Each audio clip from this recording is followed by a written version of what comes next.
acordeon do seu Martinelli, né, seu Martinelli? Fizemos uma afinação nela e trocamos fole, fizemos um fole novinho.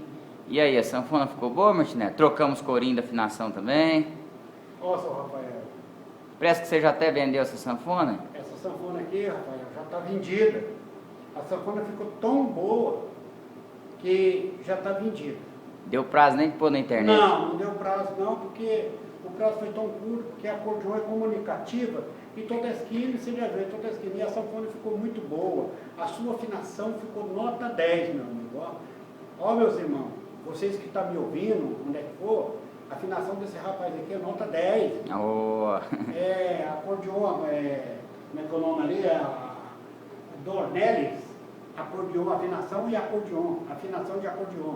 Ele faz fole, ele põe celulose, ele faz tudo o que for possível no acordeon. Inclusive esse acordeon aqui, ó, ele afinou lá toda. Depois um fole original, fole original, diretamente da Itália, tudo italiano. Então compensa você trazer seu acordeon aqui, porque ele é muito bom. Rafael, gostei muito do seu trabalho.